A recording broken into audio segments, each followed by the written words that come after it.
சங்கீதம் 33வது அதிகாரம் 11வது வசனம். கர்த்தருடைய ஆலோசனை நித்திய காலமாகவும் அவருடைய இருதயத்தின் நினைவுகள் தலைமுறை தலைமுறையாகவும் நிற்கும்.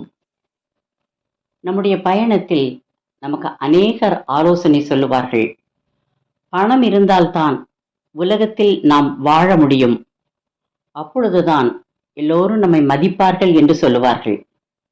நமக்கு உறவினர்கள்தான் மிகவும் முக்கியம். அவர்கள்தான் நம்முடைய இன்ப துன்ப நேரங்களில் நமக்கு உதவி செய்து ஆலோசனை சொல்லுவார்கள் என்று நாம் நினைக்கலாம். எனக்கு எல்லாமே என் நண்பர்கள்தான், அவர்கள்தான் எனக்கு தக்க சமயத்தில் உதவி செய்வார்கள் என்று நினைக்கலாம். மேலே சொல்லப்பட்ட எல்லாருடைய ஆலோசனைகளையும் விட இயேசுவின் ஆலோசனைதான் சரி என்று நாம் சொல்ல முடியும்.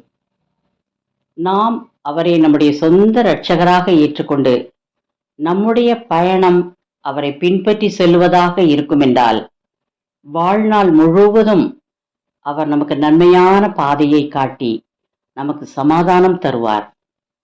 இடர்பாடுகள், போராட்டங்கள், துன்பங்கள் வரும்போது எல்லோரும் நம்மை கைவிடலாம்.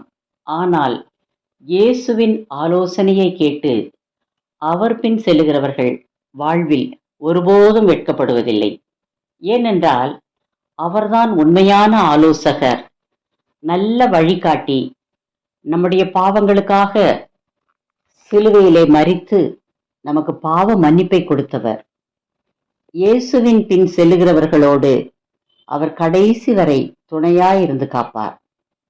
அவரை நம்பி அவரின் பின் செல்லுகிறவர்கள் பாக்கியவான்கள்.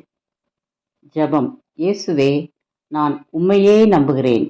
உம்மையே பின்பற்றி உம்முடைய ஆலோசனையின்படி வாழ அருள் புரியும். ஆசீர்வதியும். ஆமேன். தேங்க்ஸ் ஃபார் வாட்சிங். Like, share, subscribe.